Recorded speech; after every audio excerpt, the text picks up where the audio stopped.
come in. Good evening, Hunter. Please come in. Welcome, my dear. I trust you're well. That's good to hear. I'm quite well. Thank you for asking. For someone who can fight so brutally, I must say you have wonderful manners. I take it you received my letter. I thought so. I see you heeded my instructions to wear something nice. You look absolutely ravishing, my dear. Let me just admire the view for a moment. Hold still. Let me have a look at you. Yes, it suits you, my dear. The way the fabric hugs you close, showing off every line and curve. It's a refreshing change indeed from those baggy hunter rags. Why on earth would you keep such a lovely figure hidden away? My darling, it ought to be a crime to conceal such beauty. But you do realize that concealing it might make the viewer want it all the more, don't you? Nothing is more powerful than the allure of the forbidden. Hiding that beautiful body beneath all that fabric, you're practically daring us to pull back the curtain to see what lies beyond.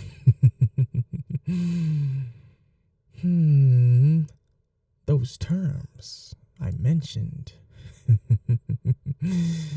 In good time, Hunter, in good time. There's no need to rush. After all, we have all night, don't we? First things first, have a seat. Won't you have a drink? Dear me, you'd refuse your host. You wound me, Hunter. Now, please, I insist. What will you have? A fine choice. There you are, my dear.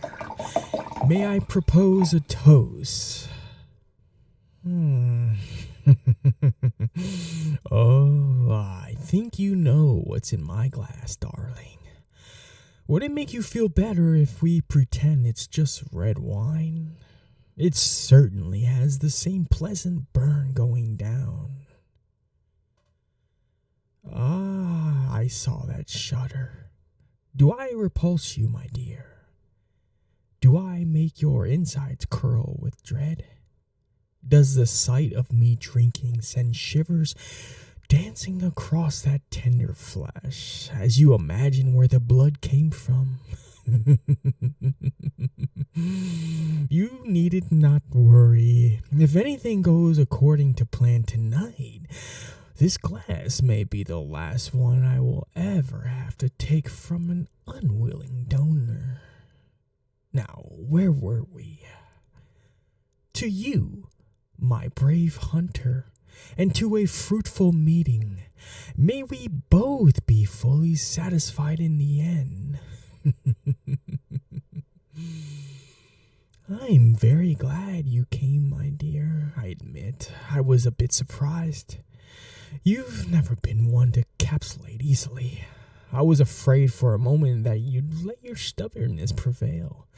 Too often you humans would rather die than submit. However, we both know your guilt, or what remains of it, can't hold out against my forces forever. How fortunate for them that you decided to listen to reason. One moment, my dear. What is your necklace? That gold chain around your neck, of course. I'm assuming there's some sort of charm at the bottom, though it's hidden beneath the fabric at your breast. May I see it? Good to know. A crucifix would have been terribly rude considering I requested you come unarmed. However, now you've just piqued my curiosity. Won't you show me? A locket? How quaint. The gold work is masterful. I'd be the first to admit it. However, I envy it. Being allowed to rest against that warm, soft skin. Would you allow me to see what's inside? Oh, it's private, is it? My apologies. However, I must insist. Once you show me, then perhaps we can get down to business. My poor hunter, having some trouble. Curious, the last time we met, your hands were as steady as a rock around that silver knife, yet now they're trembling like a leaf. Here, allow me. I apologize, my dear. I know my hands are rather cold. Now, who could that be? Clearly someone precious to you. I thought so. How very sweet that you carry their picture with you, right over your heart. It's not often you come across a sentimental hunter. I thought you were supposed to abandon such affection when you took up the knife. I see. Don't tell me. Let me guess. They met their end at the hands of a vampire, and that's what spurred you to your current path. How did I know? It's hardly a unique story, my dear. Still, it's a noble penance. You protect others after you fail to protect them, and now you're here tonight, all in the hopes that somehow you'll be able to protect your precious little friends in the guild. Such a tender little thing you are, not that I mind. After all, the more tender the meat, the finer the taste. Well, fear not, my dear. There may just be a way for you to save them. That's right. I'm proposing a little deal. For my part, I'm offering amnesty for your guild. If you agree to my terms, then I will command my forces to retreat. Your friends will be spared, assuming, of course, that they don't attempt to come after us again. I'm glad you asked. You see, my dear, that's where you come in. Yes, you. A vampire's life is a dreadful, lonely one after all. I grow weary of these long, desolate nights, with only my own thoughts for company. If only I had something else to entertain me, something more to play with, or perhaps someone. Yes, in return for sparing your guild, you will be mine. Oh, not merely a thrall, darling. True, I will need a source of sustenance, but your blood is just one of your many delectable qualities. Those tender lips, and that beautiful body, yes. I'm sure I can find lots of ways to put you to good use.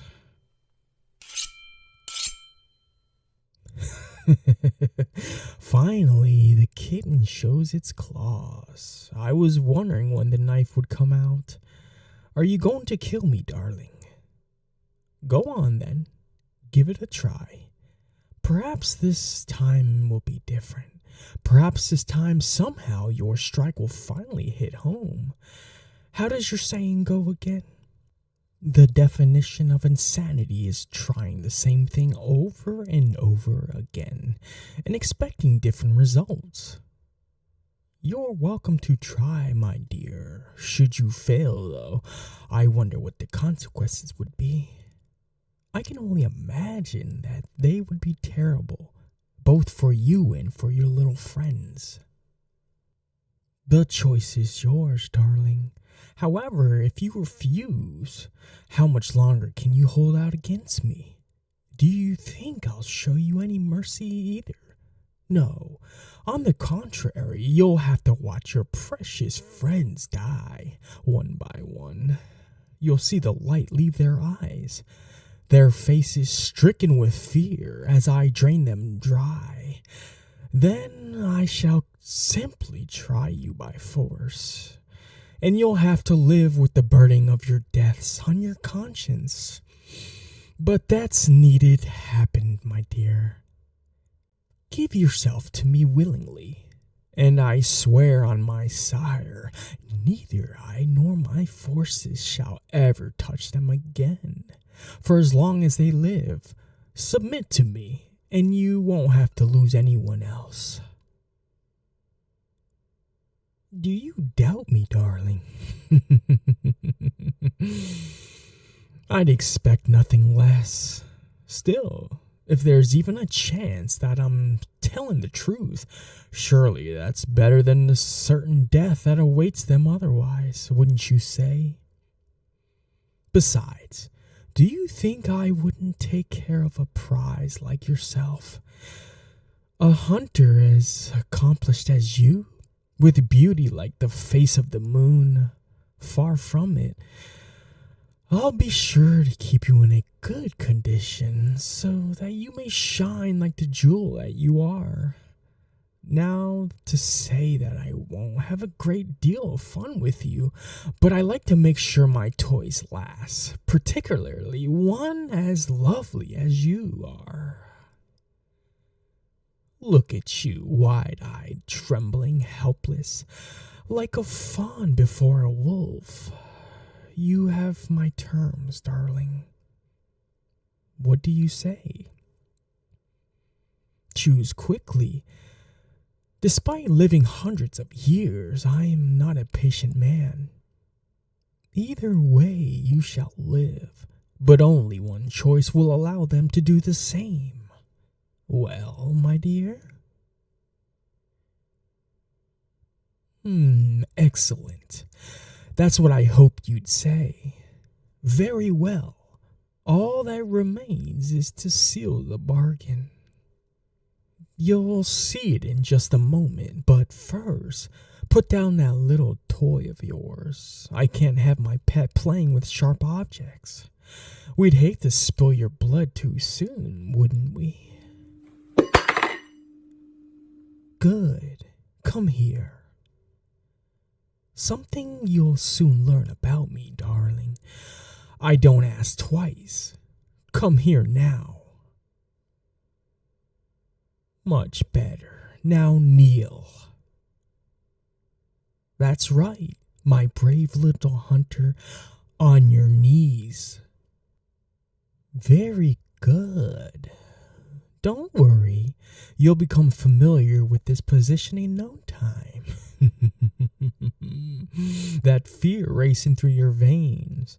No matter how hard you try to mask it, I can smell it on you, as clear as a moonless night. Now, bare your neck for me, my pet. Good girl. You're doing so well already. Just look at that lovely throat. Such soft skin, so smooth and supple. Don't worry, darling.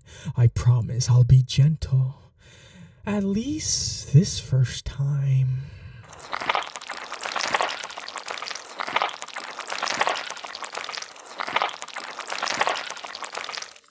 Oh, my darling, you taste delicious.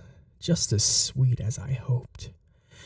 You have no idea how much I've longed for this moment. Was that a whimper I heard? Oh, yes, I forgot to warn you. There may be a slight sting when my fangs sink in. You may think you despise it now, but trust me, my dear, there's a fine line between pain and pleasure. Before long, I promise you, you'll be begging for my touch. Just one more bite.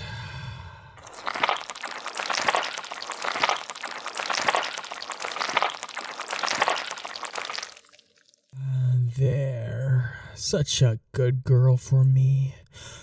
Oh, are those tears rolling down that sweet face? Oh, my poor little pet. I know, the first feeding is always the hardest. It's all right, my dear, it's all over. At least for now. Would you like to rest? I believe you meant, yes, master, try again.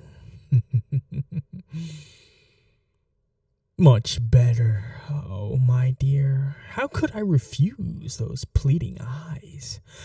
Come, then lean back against my chair. Rest your head on my leg. That's it. Shh. There, darling. It's all right. You made the right choice. Like I said, I'll take very good care of you. Now get some rest. You'll need your strength for what I have planned for us. Yes, sleep well, my former hunter, my precious little pet.